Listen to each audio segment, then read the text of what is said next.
Assalamualaikum dan selamat sejahtera. Bertemu lagi di Borak Stem. Hari ini kita episod yang keempat. Saya Suhaimy Ramly daripada National STEM Association dan bersama-sama saya co-host saya Profesor Dato Dr Noraini Idris, Presiden National STEM Association. Apa khabar? Alhamdulillah. Kita isu yang kita bincangkan terus berkembang lah. Daripada awal dulu kita kata adakah STEM itu penting, lepas tu career dan polisi dengan Timbalan Menteri Pengajian Tinggi. Episod yang ketiga. Episod yang ketiga. Yang sekarang ni episod yang keempat. Kita sangat bertuah lah. Kita dapat chairman Meranti dan juga orang kuat Universiti Malaya juga dulu ni. Banyak dia punya inovasi-inovasi kita dapat macam geran daripada pelbagai lah, daripada Japan, daripada British Council dan sekarang memegang jawatan penting dalam Meranti ni untuk menyemarakkan lagi STEM dari aspek pendidikan, dari aspek peluang-peluang dalam industri.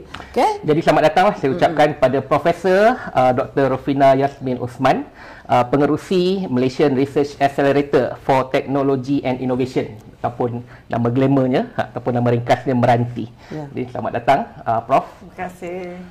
Okey, terima kasih Dato'. Terima kasih. Okey, mungkin Dato' okey, start the discussion.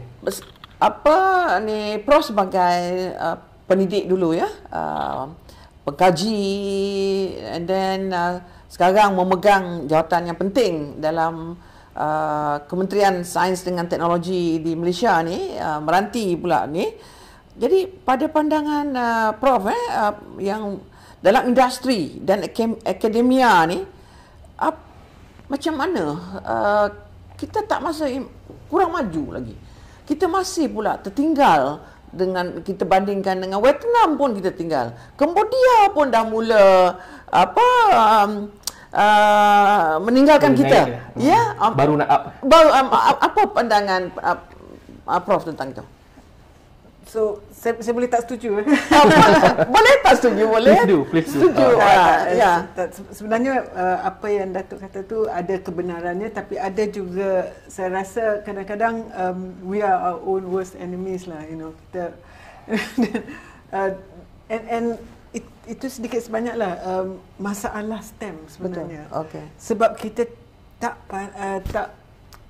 macam mana tak arif untuk menyokong atau to celebrate kita punya sukses. Bukan kita tak ada sukses, dan bukan kita tak menerajui bidang-bidang industri, tapi kita seperti tak reti nak pukul canang. Ini masalah yang paling besar to me lah.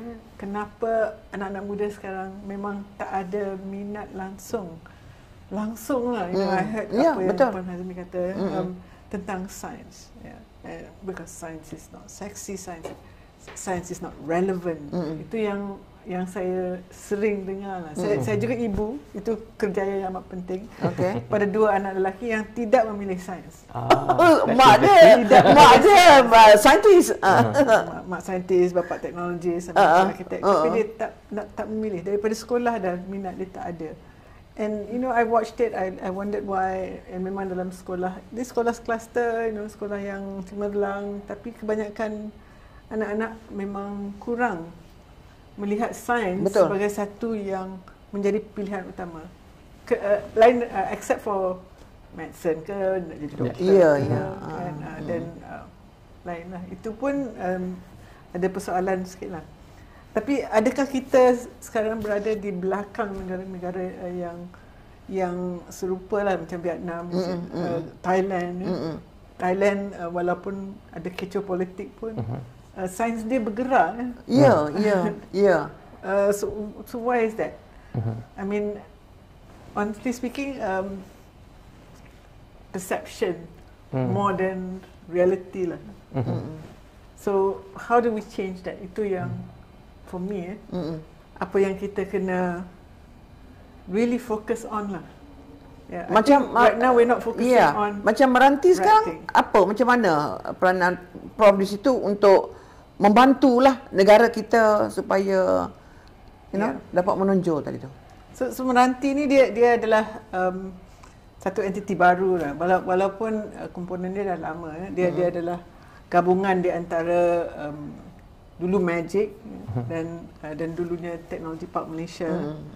Dan apa yang hasrat bila kita tengok kenapa Meranti dibentuk pada tahun 2019 lebih kurang, kerana dia dilihat oleh ramailah pakar-pakar yang di Malaysia ni kita banyak inisiatif, banyak program menyokong. Kita bukan tak ada, banyak polisi itu yang paling banyak lah. Banyak polisi yang hebat-hebat, tetapi tak ada kesinambungan antara program-program ni. Everything was silo. Okay. The word silo tu memang timbul again and again. And even PMX punya syarah speech just a few days ago talked about that. Agensi-agensi yang berlapis, bertindih. So Meranti bila dibentuk tu, they had that in mind. Consolidate supaya semua program-program kerajaan ni bukannya dimasukkan bawah Meranti, tapi dibina sebagai satu ekosistem. And the idea of a one-stop center, not just for funding. Kita tahu ada one-stop center for startups bawah Cradle, tapi kita ada one-stop center end-to-end daripada masuknya satu teknologi, satu inovasi sehingga ia bukan hanya dikomersialkan, tapi memberi impact kepada rakyat, kepada negara. And who are the players? Siapakah yang menerajui setiap step in this pipeline? And we have to address that. Ada tak contoh kejayaan kita betul-betul di dalam STEM ni, yang ke industri yang boleh kita banggakan dan supaya anak-anak kita kata especially the less well known lah.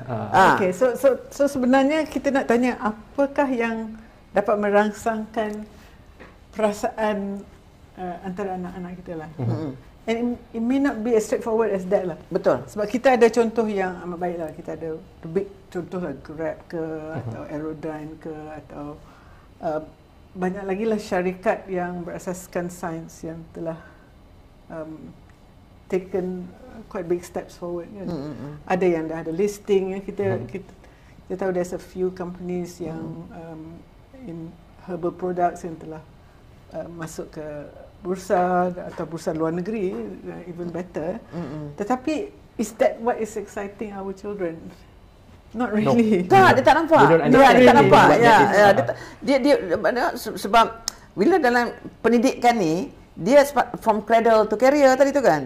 Jadi we have to develop from young dan sebagainya. So what is exciting them? That is the question. What is exciting them? What is exciting them is lifestyle. Betul. Lifestyle. Betul. So lifestyle maknanya sekarang social media dia tengok, oh, that's the lifestyle I want. My children are like that. That's the phone that I want. That's the car that I want. Kan, then what can give that to me now? Tapi kalau kita lihat pada career science dan macam mana sains diterjemahkan pada anak-anak, it's hard work. It's slow. It takes time. Career path is and we know, I mean, the average salary of science, only, I saw a terrible figure pagi tadi. Dia kata untuk engineers in Malaysia, only 5% of entry level dapat gaji lebih daripada 3,000. 5% sahaja. Yang lain, that means the lain dapat gaji below poverty line. Betul. That's not a career that I want. Betul. And untuk naik, you have to wait a long time. And then you kata ada 60,000 pekerjaan untuk engineer. Betul. I don't want to be one line worker among 60,000. It's not sexy. It's not, and it doesn't promise you a lifestyle. So macam mana kita nak portray sains ni sebagai satu kerjaya yang lifestyle dia menarik, glamorous. Of course you have people like Elon Musk. But Elon Musk walaupun dia kontroversi, you tengok berapa followers dia. Sebab dia project science as a lifestyle. They inspire people. Why is he taking millionaires to space? Why is he taking public to space? Not because it is of any value. Tapi ia memberi gambaran yang ini adalah satu yang melambangkan kejayaan. And then investors will come in. Sebab it's exciting. It's a lifestyle. It is related to success. Kalau kejayaan dalam sains tu adalah kejayaan also di mata apa tu rakyat lain. Okay, coming back to that topic, maknanya other than Elon Musk, maybe you can talk to the lifestyle of the people in San Francisco, for example. The startup founders, they project the kind of lifestyle lah, walaupun dia ni techie, but they project some sort of lifestyle yang orang nampak sebagai cool, although they are nerdy. And if I talk about, in the 1960s, 70s, it may be space at the time. People look at NASA. And then these people were fighter pilots. They were not scientists in the beginning. They're all fighter pilots. Tapi they look at it as something yang they want to pursue. So, but this require like big industries and like national level investment, which we do not have. Do you think there are any examples in maybe not America, maybe smaller countries that have been successful in communicating and portraying science as kalau ada yang dalam Malaysia ni ada ke kita? Sebab sekarang ni orang tak nampak lagi. So I think there are many and it depends on how you measure success lah. So number one adalah entrepreneur yang memang technopreneur, dan membawa produk dia kepada another level. Betul. I'm talking about young people. Of course, kita ada older people who have succeeded. I mean, can you, as the member of the public, I should even ask the ladies here, have you heard of any? I mean, we have list lah of successful entrepreneurs. Bila saya bercerita ke pelajar-pelajar, very hard. I'm in the industry lah, so we can probably. Macam sekarang ni, bila kita bincang tentang tu, mereka hanya menyatakan Malaysia ada Petronas saja. Oh, okay. Petronas bukan different ball game. Ni mereka tahu itu saja. Semua anak muda kalau nak kerja sains mesti kerja kat Petronas lah. Itu yang ni ataupun TNB. Tapi yang lain-lain tu mereka tak nampak. Padahal peluang-peluang dalam perikanan, dalam pertanian. Betul. Dan mereka pula nampak pertanian ni macam kotor. Itulah nampak boring. Jadi ini yang if you look at that, salah satu entrepreneur yang berjaya dalam pertanian of course is the Farm Fresh. Betul. Farm Fresh. Itu pun dia dapat dana daripada khazanah. Tapi it's a good model and they I like because they portray their company as lifestyle. Tengok dia ada salah satu yang memang pandai portray as lifestyle. Okay, dia even sponsor Gegar Berganza. Everybody knows Farm Fresh kan. Tapi yang sedihnya bila saya berbincang dengan a lot of public young people, they think Farm Fresh produk dari luar negara. Sebab terlalu macam tak mungkin ni adalah syarikat daripada Malaysia. Kenapa dia jadi gitu? Kenapa jadi gitu? Mentality local is not good enough. Kalau local good enough, something must be mesti beli dari luar negara. The technology come from abroad and it's hard to convince. So what happened? Why did we lose belief in ourselves? Is it come back to perception tadi? Perception. That's why bila kata Vietnam lebih maju, so I actually researched it. Not really, no. We have a lot more. What Vietnam product that you know? And we have more people here who are experts, and more Malaysians who have gone abroad to be experts, of course. Not brain drain. I also don't agree with the term brain drain. Saya guna term brain circulation. Because people go out, people come in, people from other countries come here. Other countries come here. The more of our people go out, it's better for us actually. It's not bad thing. So brain drain ni jangan takut lah. It's a global world kan. Tapi perception lah. So kita kena tukar. How do we change it at school level? Sending scientists to school, to me that counterproductive lah. Sebab most of, including myself, I spend a lot of time buat science communication. I mean, the last 3 days pun I moved around with groups lah yang memang kerjaya dia untuk komunikasi sains. We did bioethics, we did biosafety sampai ke Singapura. Tapi majority of my colleagues, they can talk about their science. Okay. They cannot communicate it. So should we teach scientists communication or should we teach communication people science? Yes, I think it's better to teach communication people science. Okay. To be honest. Yeah. And because the burden on scientists ni macam scientist nak suruh commercialkan lah, Yeah. suruh buat ni lah, nak research pun dia, nak commercial pun dia, nak communicate pun dia. It does not work. And this is what I want to say. A career in science is not just for scientists. Yeah. And that's very important because a career in science doesn't mean you have a degree in science doesn't mean you have to be a scientist either. Okay. So a degree in science, kita nak more people in science degree, we want more STEM. But we also want to tell them that when they finish, it's not that if you do engineering degree, you have to be an engineer. So at one time when I was looking after commercialization or entrepreneurship in UM, I was trying to collect all these names of our graduates, engineers, medical doctors, yang career dia in different industry and entrepreneurs. So we have like the shoe designer Nelisa Harman.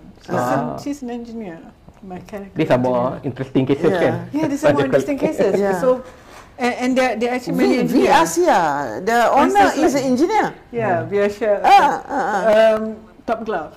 Top Glove is a physicist. Mr. DIY.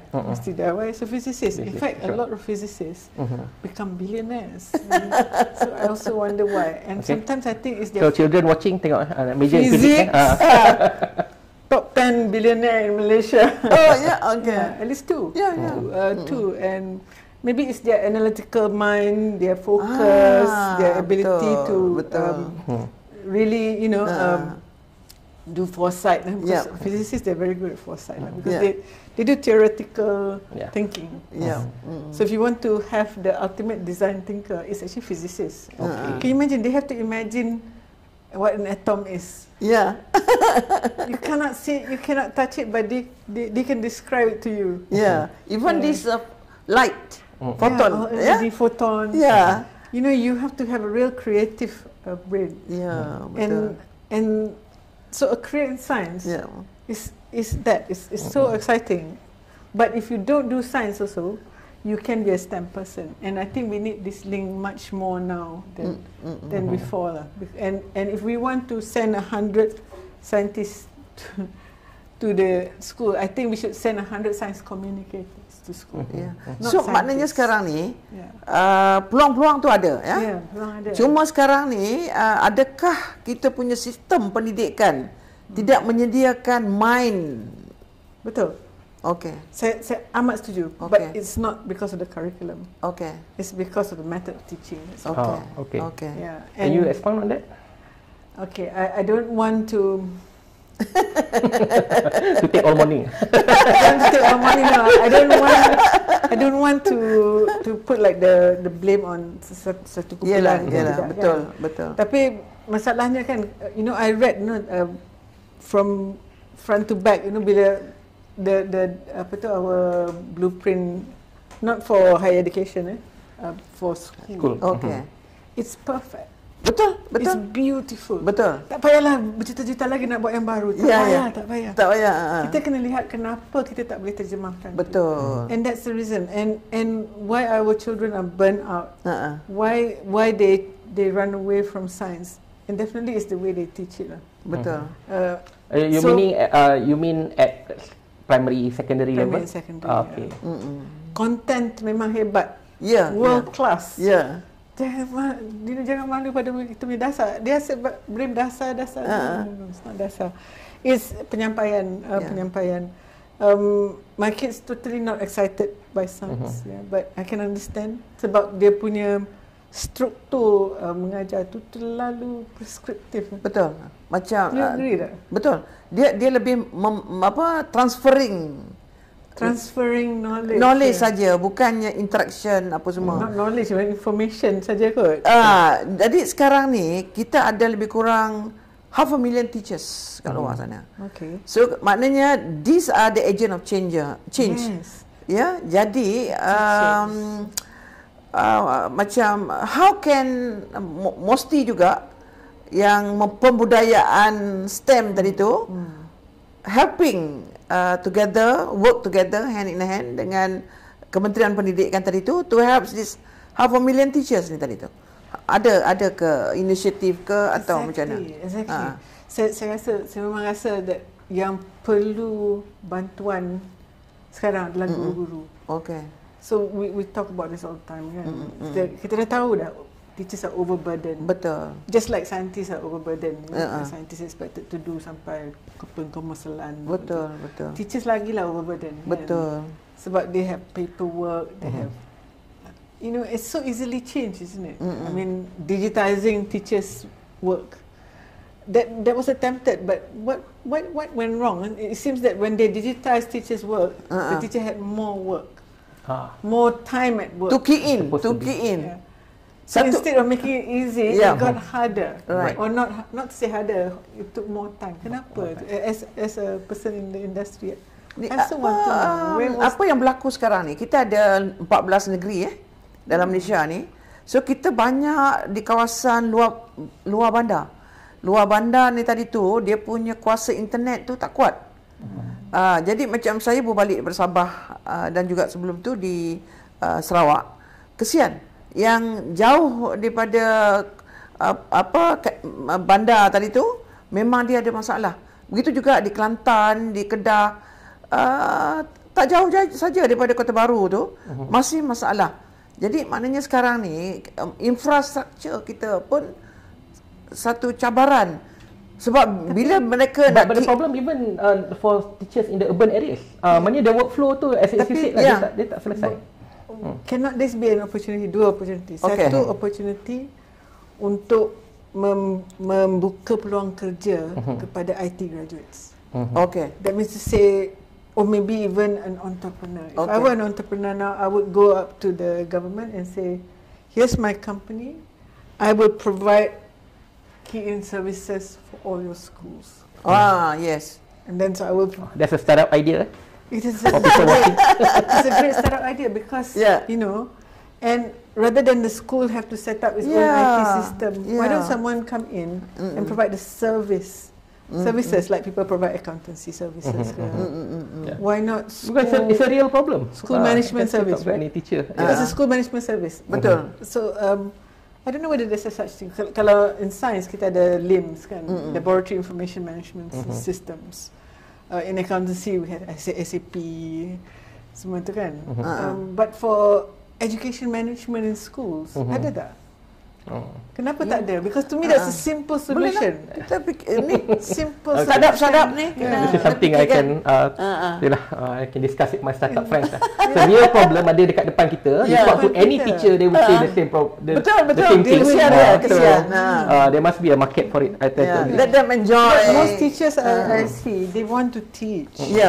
They don't want to do all these things. But when they have to do it, teaching becomes secondary. Sebab yang ni, kalau dia tak buat nampak, kalau dia tak mengajar tak nampak. Masalahnya. The children may complain, cikgu saya tak pernah ada kat dalam classroom sebab dia busy key. Betul. Tapi kalau dia pergi kat classroom tak key in, she get into more trouble. Betul. Itu masalah. Then you'll be a bad teacher. Be a bad teacher. Kesian ya. I just want to get back. Actually minggu lepas ada artikel dalam The Star. Okay. Tajuk dia Do More Than Talk. Wow. And it's about science education in school. Betul. And of course the first people who were interviewed is none other than Dato Noraini. Can you comment sikit on this article and what actually are you sebab back tadilah, maknanya kita ni banyak buat tapi kita tak ada planning yang proper. Kita bila ada cadangan saja turun tapi perancangan tadi tu tak ada. So what should we do more? So maknanya sekarang ni kalau tadi suruh saintis turun padang, apa dia punya plan of action? Apa message yang dibawa? Apa message yang dibawa? Kalau dia nak cerita pasal research, dia tak payah, honestly tak payah. Yeah. That one is going to chase away student lagi. Yeah. Dia kena ada message yang konsisten dan message yang touch the student, and then ada outcome yang you want to get. Kena access. It's not random.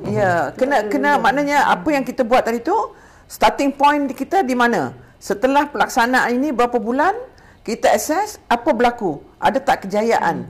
Ada tak budak-budak? Boleh measure. So maknanya itu yang kita kata, not just talking, we have to do the work apa semua tadi tu. Then budak-budak ni sekarang ni pun kena, media pun kena mainkan peranan. Sebab kalau saintis tu hanya turun pada sekolah yang itu, kalau saintis tu bagus, sekolah tu saja yang merasa. Tetapi kalau kita dalam media tadi tu menunjukkan tentang saintis, kejayaan saintis, apa yang dia buat dan sebagainya. Kejayaan ni dia kena dipaparkan sebagai lifestyle choice.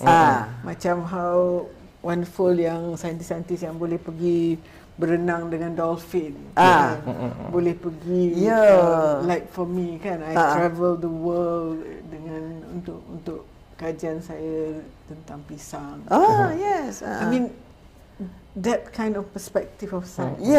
Bukannya data banyak how many publications that one is important for us.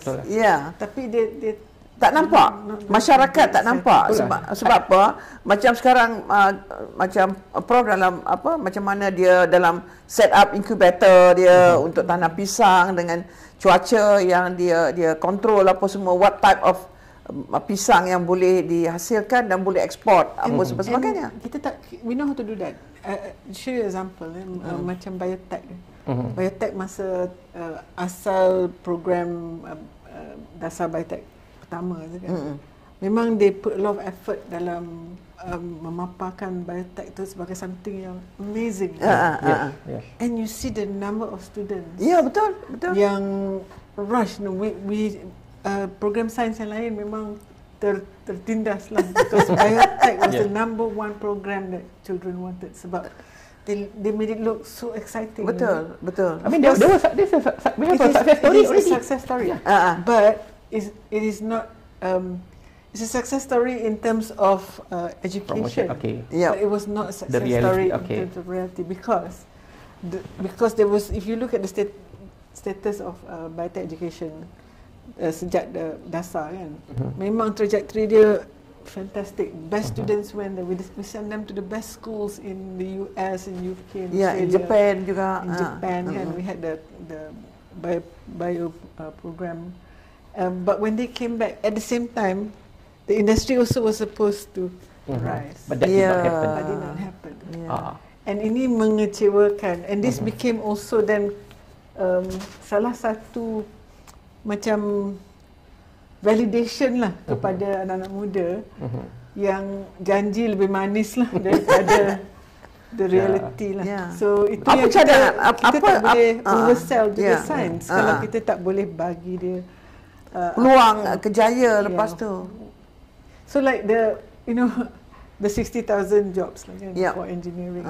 So saya tengok kat mana ni? Okay, dekat Kulim, dekat Bayan Lepas. So memang I tanya lah sama my students, kata, you tak nak pergi ke gaji tinggi semua kan sebab multinational. Dia kata, nak buat apa kat situ Prof? I mean, to be honest lah, kita bukan nak kata belum develop ke apa ke. Tapi it was sold just as a job. It was not sold as a lifestyle choice. Or if you go there, you'll be close to nature ke, atau you go there, you can afford to have a bungalow ke, the cost of living is lower ke, the food is better ke, tak tahu ada kedah. I mean, there's so many things that you can sell the job as more than just a job in science. I mean, Macam mana influencer tak ada, influencer. Ya, macam mana kita nak Dato influencer sains.